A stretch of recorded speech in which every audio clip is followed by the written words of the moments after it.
Assalamualaikum Bu Ida. Waalaikumsalam Bu Ida. Mohon maaf mengganggu sebentar. Saya ini mau sharing,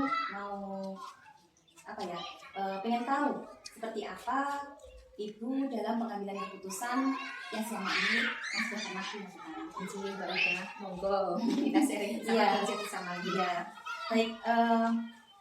Dalam pengambilan keputusan selama ini, bagaimana Ibu mengidentifikasi apakah kasus-kasus yang selama ini muncul itu termasuk kasus dilema etika atau bukan moral?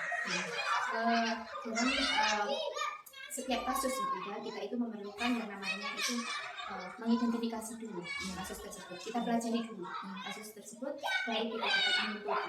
Nah, hasil kesimpulan itu kan nantinya kita itu dapat gunakan sebagai dasar untuk pengambilan keputusan. Apakah kasus tersebut itu merupakan dilema etika maupun rujukan moral, seperti itu. Nah, baik. Kemudian bagaimana Ibu menjalankan pengambilan keputusan di sekolah itu, terutama untuk kasus-kasus yang memiliki dua kepentingan yang sama-sama mengandung nilai kebajikan?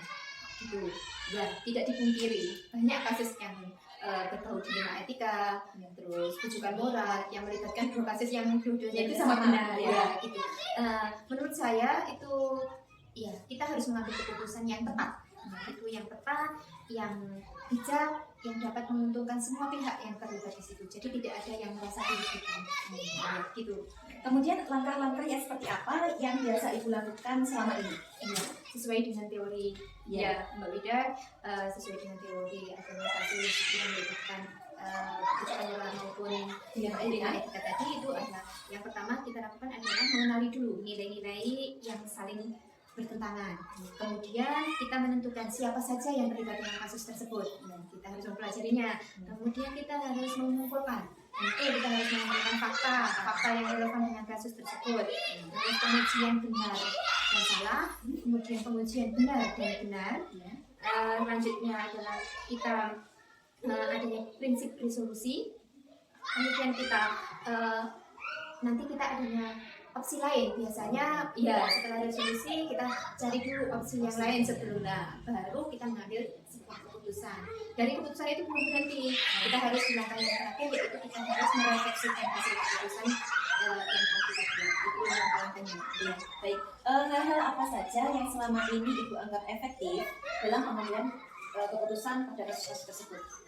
Ya, dalam pengambilan keputusan itu yang efektif, kita harus mempelajari 4 paradigma yang ada yaitu dalam dilema etika. Yang pertama itu individu melawan kelompok, kemudian rasa keadilan melawan rasa kasihan, kemudian ada kebenaran melawan kesetiaan, dan kemudian ada yang terakhir itu jangka pendek dan melawan jangka panjang. Itu yang harus kita pelajari.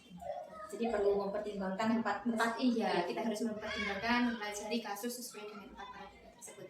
Nah, hal-hal apa saja yang selama ini merupakan tantangan dalam pengambilan keputusan pada kasus-kasus dilema etika? Tantangannya apa ya? Tantangannya ya jelas, pengambilan keputusan itu dua-duanya biasanya benar. Misalnya kita punya masalah dalam kasus misalnya rasa kasihan dan keadilan gitu. Nah, itu nanti mana yang harus kita ambil, itu merupakan tantangan yang berat. Kemudian kita juga harus mengambil suatu keputusan yang berdasarkan prinsip, yaitu berbasis hasil akhir, kemudian harus berbasis pada peraturan, jadi harus rasa peduli dan sebagainya. Itu harus kita pertimbangkan. Itu keputusan untuk mencapai keputusan yang bisa mencakup semuanya itu, ya itulah, apalagi kita sebagai seorang wanita itu lebih ke perasaan ya, itulah kita pada perasaan. Jadi menentukan ini loh keputusan yang baik itu memang sulit, Mbak. Itulah tantangan yang terbesar ya. Ya, baik. Nah, kemudian apakah Ibu memiliki jadwal tertentu dalam pengambilan keputusan tersebut? Apakah dalam memutuskan itu pada waktu tersebut harus segera diputuskan, atau mungkin memiliki jadwal tertentu untuk mendapatkan penyelesaiannya? Kalau itu menurut kami itu tergantung dari paradigmanya atau tergantung dari kasus yang kita hadapi. Kita harus mempelajari dulu apakah harus segera diselesaikan atau memang harus kalau yang terlibat itu lebih banyak, berarti kita itu harus mengumpulkan faktanya jauh lebih relevan. Ya, itu juga membutuhkan waktu, meneliti siapa saja yang terlibat jika kita membutuhkan waktu, mengambil keputusan yang terbaik itu pun kita juga membutuhkan waktu. Jadi menurut saya itu tergantung dari kasus yang Baik, kemudian apakah ada seseorang yang selama ini bisa mempermudah atau bisa membantu ibu dalam pengambilan keputusan tersebut? Jelas. Itu kembali lagi ke kasus yang kita hadapi.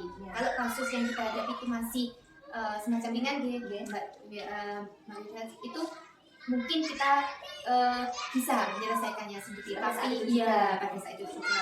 Tapi kalau kasusnya sudah melibatkan banyak orang, kelompok dan sebagainya, tentu kita membutuhkan orang tersebut dalam pengambilan keputusan yang lebih baik dan lebih bijak dan menguntungkan untuk semua orang. Karena kalau itu diambil dari saya sendiri, ya namanya saya juga manusia, berarti kan saya akan memandang point of view-nya dari saya sendiri. Kalau ada orang lain yang diajak untuk sharing dan sebagainya, ada yang mengingatkan, Bu, ini loh ternyata, itu tergantung dari kasus-kasus yang kita hadapi. Jadi peran beberapa pihak itu memang penting. Dalam pengambilan keputusan. Iya, begitu, iya.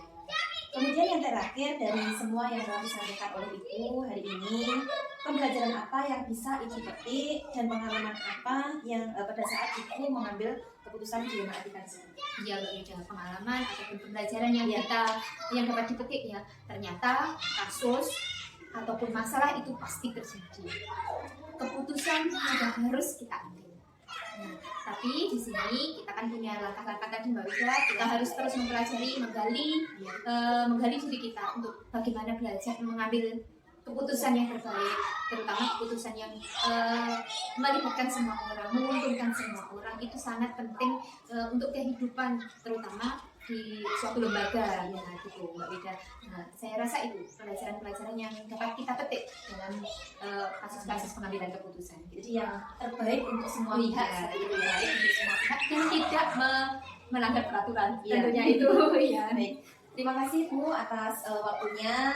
Hari ini saya bisa mendapatkan ilmu juga dalam pengambilan keputusan. Semoga nanti bisa menjadi pelajaran juga buat saya ke depannya. Terima kasih atas waktunya. Ya, sama-sama Mbak Wida. Saya juga berterima kasih atas kesempatan belajar bersama. Menjadikan sukses terus. Terima kasih.